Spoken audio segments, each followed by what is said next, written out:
మొత్తం 19 ఫ్లోర్స్ 714 కోట్లకు ఆ రోజు కన్స్ట్రక్షన్ చేసేటట్టుగా మొదలు పెడితే దాన్ని గత ప్రభుత్వం నెగ్లెక్ట్ చేయడం వల్ల ఇప్పుడు 930 కోట్లు అవుతుంది. బట్ ఎవరైతే బుక్ చేసుకున్నారో వాళ్ళ కమిట్మెంట్ని మనం తప్పకూడదు, వాళ్ళ కమిట్మెంట్ ప్రకారం చేయాలా, లేదంటే రేరా కూడా ఒప్పుకోదు, రేరా రూల్స్లో కూడా వాళ్ళు యాక్సెప్ట్ చేయరు. కాబట్టి అది మనం ఇవ్వాల్సిందే. ప్రజలకు మాట ఇచ్చిన తర్వాత మన మీద నమ్మకంతో కేవలం 1 అవర్లో ఒకే 1 గంటలో అన్ని హౌసెస్ బుక్ చేసుకున్నారంటే మన మీద ఎంతో నమ్మకం ఉంది. కాబట్టి బర్డెన్ అయినా 216 కోట్ల అడిషనల్ బర్డెన్ అయినా పూర్తి చేయమని సీఎం గారు ఈరోజు క్లారిటీ ఇచ్చారు. దాన్ని ఇమీడియట్గా టెండర్ పిలవబోతున్నారు. పిలిచి వీలైన తొందరలో అది కంప్లీట్ చేసి ఎవరైతే ఆ రోజు హ్యాపీనెస్ ప్రాజెక్ట్లో బుక్ చేసుకున్నారో వాళ్ళందరికీ మాట చెప్పిన ప్రకారం హౌసెస్ ఇవ్వటం జరుగుతుంది. దానికి ఈరోజు క్లియరెన్స్ ఇచ్చారు. మూడవది అమరావతి క్యాపిటల్ సిటీ. మీకు తెలుసు, ఇక్కడ ఆ రోజు 2014లో దీన్ని అనౌన్స్ చేసినప్పుడు అమరావతి క్యాపిటల్ సిటీగా ల్యాండ్ లేదు. ల్యాండ్ పుల్లింగ్కి 2015 జనవరి 1 నోటిఫికేషన్ ఇచ్చాం. 2015 ఫిబ్రవరి 28 అర్ధరాత్రికి యాక్చువల్గా 34 ఎకరాలని రైతులు స్వచ్ఛందంగా ఇచ్చారు. ఇక్కడ ఏంటంటే ఒక్కటి కూడా లిటిగేషన్ కేసు లేదు, ఒక్కరు కూడా కోర్టు ఇవ్వాలా, స్వచ్ఛందంగా ఇచ్చారు. అలాంటి దాంట్లో రైతులకు యాక్చువల్గా ఏదైతే మాట చెప్పామో దాని ప్రకారం ఆల్మోస్ట్ ప్లాట్స్ ఇచ్చాం. ఇంకా కొందరికి ఇవ్వాల్సింది ఈ లోపల యాక్చువల్గా గవర్నమెంట్ మారటం జరిగింది. అయితే గవర్నమెంట్ రాగానే ఎవరెవరు ఫ్లాట్లు ఇవ్వాలో అవి ఇవ్వమని అధికారులకు ఆదేశం ఇచ్చాం. వాళ్ళు ఆ ప్రాసెస్లో ఉంటారు. వీలైనంత తొందరలో అందరికీ కంప్లీట్గా చేస్తారు. అయితే కొద్దిమంది అప్పుడు ల్యాండ్ పూలింగ్ ఇవ్వలేదు, ఇప్పుడు ల్యాండ్ పూలింగ్ ఇస్తా అంటున్నారు. అయితే మాకు ల్యాండ్ ప్లాట్లు ఎక్కడ ఇస్తారని అడుగుతున్నారు. అంతకుముందు అయితే లేఅవుట్ డిజైన్ చేసినప్పుడు లాటరీ వేసి ఇచ్చారు సార్. ఇప్పుడు అందరూ రావట్లేదు కదా ఒకేసారి, ఒక్కొక్కరు వస్తున్నాం కదా. మాకు ఎలా అంటే ఒకటే చెప్పాం, ఎవరైతే ఫస్ట్ వస్తారో ఫస్ట్ ల్యాండ్ పూలింగ్ ఇస్తారో వాళ్ళు ఉన్న సైట్లలో ఫస్ట్ ప్రిఫరెన్స్ వాళ్ళకి ఇస్తామని చెప్పడానికి ఈరోజు అథారిటీ మీటింగ్లో పెట్టాము. దానికి అథారిటీ మీటింగ్లో ముఖ్యమంత్రి గారు యాక్చువల్గా దానికి గ్రీన్ సిగ్నల్ ఇచ్చారు. కాబట్టి రైతు సోదరులు ఎవరైతే ఇంతవరకు ల్యాండ్ పుల్లింగ్ ముందు వస్తారో వీలైనంత వరకు ఆ విలేజ్లోనే ఉన్న ప్లాట్లలో వాళ్ళకి అలాట్ చేసేదానికి ఫస్ట్ ప్రయారిటీ ఇస్తామని రైతు సోదరులందరికీ తెలియజేస్తున్నాను. వాళ్ళే అడిగారు, సార్ మా ప్లాట్లు ఇస్తాం, మీరు మళ్ళీ తీసుకుని మాకు అక్కడే ఇస్తే ఎట్లా, కాబట్టి మాకు అక్కడే ఇవ్వండి, ముందు ఇచ్చిన వాళ్ళకి ఫస్ట్ ప్రయారిటీ ఇవ్వండి అని రైతులు అడిగారు. దాని మీద అథారిటీలో మీటింగ్లో అడగటం చేయటం జరిగింది. ఈ విధంగా ఈ యొక్క సిఆర్డీఏ మీటింగ్ మీద జరిగింది. అంతేకాకుండా యాన్యుటీ లాస్ట్ ఇయర్ కూడా గత ప్రభుత్వం ఇవ్వాల 175 కోట్లు ఇవ్వాలి. ఈ ఇయర్ మళ్ళీ 225 కోట్లు యాన్యుటీ ఇవ్వాలి. ముఖ్యమంత్రి గారిని అడిగాం. ఫస్ట్ ఒక ఇన్స్టాల్మెంట్ లాస్ట్ ఇయర్ ఇవ్వాల్సింది ఇమీడియట్గా ఇవ్వమని ఫైనాన్స్ డిపార్ట్మెంట్కి ఆదేశించారు. వచ్చే నెల అంటే సెప్టెంబర్ 15 లోపల లాస్ట్ ఇయర్ ఇవ్వాల్సిన 175 కోట్ల యాన్యుటీ రైతులకు ఇవ్వడం జరుగుతుంది. అయితే ఈ 225 ఈ సంవత్సరం కూడా కొద్దిగా ఖజానా చూసుకుని, ఖజానా అంతా ఖాళీ అయిపోయింది, అంతా అడ్జస్ట్మెంట్సే, ఎక్కడెక్కడ మ్యాచింగే. ఫైనాన్స్ సెక్రటరీకి అయితే సీఎం గారు ఈ నెలలోనే ఇచ్చేయమంటే రేపు 1వ తేదీ పెన్షన్స్ ఇవ్వాలి సార్. ఆ పెన్షన్స్ ఇచ్చిన తర్వాత నెక్స్ట్ కలెక్షన్స్ రాగానే అడ్జస్ట్ చేసి ఫస్ట్ వీళ్ళకే ఇస్తామన్నారు. ఈ విధంగా ఈరోజు ప్రతిదీ అడ్జస్ట్ చేసి ఇవ్వాల్సి వస్తుంది.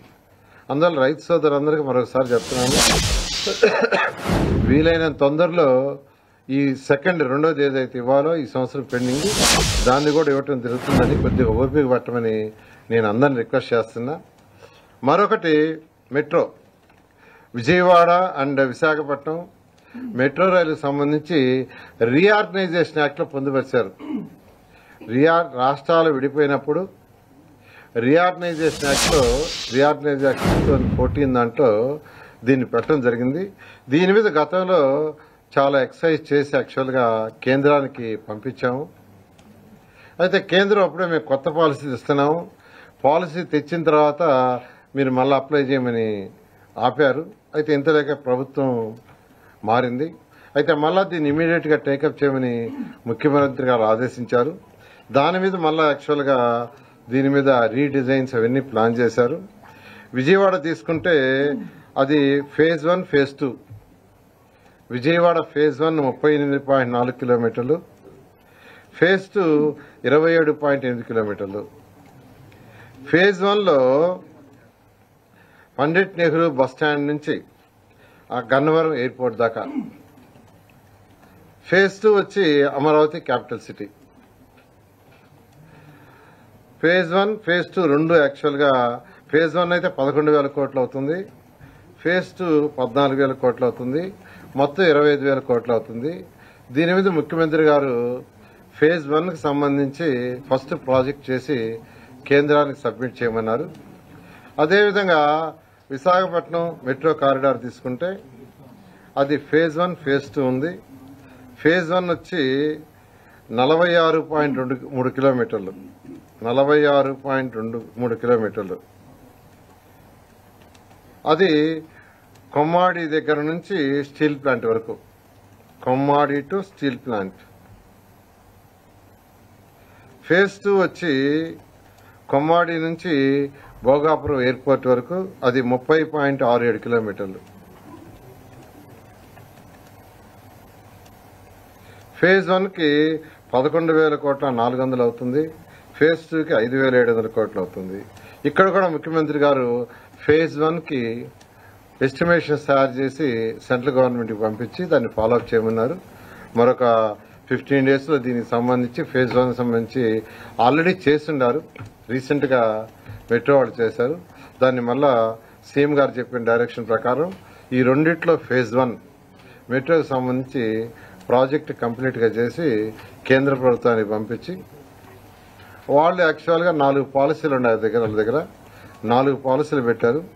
ఆ 4 పాలసీలో బెస్ట్ పాలసీగా అంటే రీఆర్గనైజేషన్ యాక్ట్ 2014లో ఉంది కాబట్టి కేంద్ర ప్రభుత్వాన్ని మొత్తం భరించమని మేము అడుగుతున్నాము. వాళ్ళతో యాక్చువల్ గా అప్లికేషన్ పంపించి వాళ్ళని అడిగి వీలైన తొందరలో ఈ ప్రాజెక్ట్ టేకప్ చేయడం జరుగుతుంది.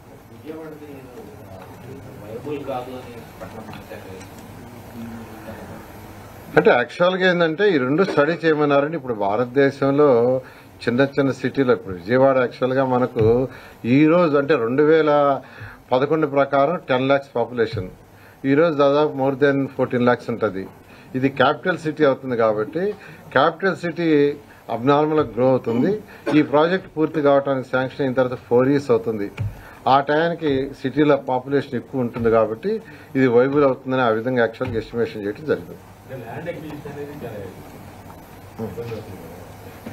అంటే యాక్చువల్గా మన మెయిన్ రోడ్లోనే మేజర్ ఉండేదండి. అక్కడక్కడ కొద్దిగా ల్యాండ్ అక్విజిషన్ ఎక్కడైతే సెంటర్లో వస్తే అక్కడ చేయాల్సి వస్తుంది. అది తప్పదు కదా. ఇన్ఫ్రాస్ట్రక్చర్ ప్రాజెక్టులు ఎక్కడొచ్చినా అది తప్పదు. ఎందుకంటే ట్రాఫిక్ ని కంట్రోల్ చేయాలా, ట్రాఫిక్ ని నియంత్రణ చేయాలంటే వరల్డ్ మొత్తం ఈరోజు మెట్రోల మీద ఆధారపడి ఉంది. మెట్రోల వల్లనే ఈ కార్లు అవన్నీ తగ్గుతాయని యాక్చువల్గా ఉంది. అందువల్ల మన విజయవాడకి మెట్రో అనేది అవసరం. అంటే మనం చూడాల్సింది ఈ రోజు కాదు, రాబోయే 5 years ఏంది, 10 years ఏంది, 15 years ఏందండి. ప్రాజెక్ట్ పూర్తి చేయడానికే 4 years పడుతుంది. అందువల్ల విజయవాడకి ఇది అవసరం ఉంది. ఈ రోజు ఉన్న పాపులేషన్ కి సరిపోకపోవచ్చు. దాన్ని దృష్టిలో పెట్టుకొని మనం చేస్తున్నాం. దాదాపు సుమారుగా అంటే మొత్తంలో ఒక 4,000 ఎకరాల దాకా ఇంకా ల్యాండ్ పూలింగ్ సుమారుగా రావాలండి. 4,000 సుమారుగా. ఎవరు 3,550 ఎకరాలు, 3,551 ఎకరాలు ఇంకా అన్ని విలేజ్ల్లో అంతా కలిసి ఉంది. ఈ మధ్య రీసెంట్ గా దాదాపు ఒక 120 ఎకరాల దాకా యాక్చువల్ గా రైతులు ఇచ్చారు. రోజు వస్తున్నారు, యాక్చువల్ గా రోజు వచ్చి ఇస్తున్నారు. అయితే సిఆర్డీ ఆఫీసులో అన్ని ఆఫీసులు ఓపెన్ కాలేదు. అది ఆల్రెడీ రిజిస్ట్రేషన్ ఆఫీస్కి యాక్చువల్ గా లెటర్లు రాస్తున్నారు.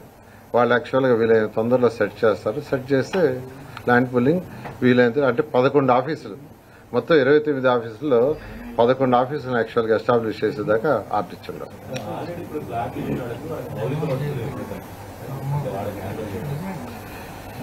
ఇవన్నీ కూడా యాక్చువల్ గా ఏంటంటే గత ప్రభుత్వం చేసిన అవకతవకల వల్ల ఎక్కడెక్కడ ఏముండే స్టడీ చేస్తూ ఐఐటి చెన్నై అండ్ మెడ్రాస్ వాడికి ఇచ్చిన ఫస్ట్ వీక్ లో టోటల్ రిపోర్ట్స్ వస్తాయి.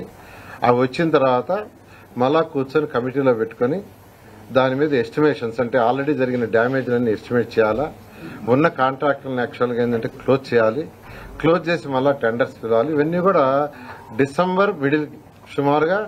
డిసెంబర్ మిడిల్కి యాక్చువల్గా అయిపోయి డిసెంబర్ ఎండింగ్కి ప్రాబబ్లీ జనవరి 1 అనుకోండి సుమారుగా వర్క్లన్నీ టేకప్ అవుతాయి. ఏదైతే బిల్డింగ్లు గట్రా కాకుండా అవి కానీ, రోడ్లు కానీ, మీరు అడిగిన లేఅవుట్స్ ప్లాట్స్ ఏదైతే ఉన్నాయో కానీ అన్నీ కూడా జనవరి 1కి ఫుల్ ఫ్లెడ్జ్డ్ లో అమరావతిలో స్టార్ట్ చేయడం జరుగుతుంది.